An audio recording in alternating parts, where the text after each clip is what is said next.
I think it's kind of unfair that man took our uniforms. It could have sidelined this Friendswood Youth Football team at the start of their season, but instead of letting missing uniforms take them out of the game, these young players and their parents are uniting over it. Drew Caritas has been digging into this all day long. He's here. Hey, Drew, what have you found out? Well, hey there, Ron. I can tell you the Friendswood BeastMode Youth Football team just won its first game of the season, and you could see the odds were really stacked against them. There was a great deal of concern they wouldn't be able to play in that game altogether because they had no uniforms to wear on the field. The team says it began designing those uniforms back in February, and in June, the team tells me it paid in full $12,000 to a company in the Atlanta suburb of East Point. Parents became increasingly worried this week with no sign of the uniforms. And the team's board members say they knew they had been swindled when FedEx told them that the tracking number sent to them by the company wasn't valid.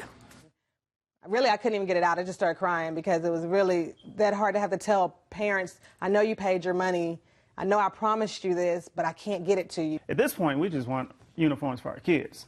You know, I'm not going to waste energy on being angry at him and when we need to be focusing on these kids. Less than 24 hours before game day, this team had to think of something quick. They rallied together, stayed up all night to make their own numbered jerseys, more than 100 of them, and finished just hours before kickoff. I just think it's unfair. I don't know why he would take money from kids. We haven't done anything to him.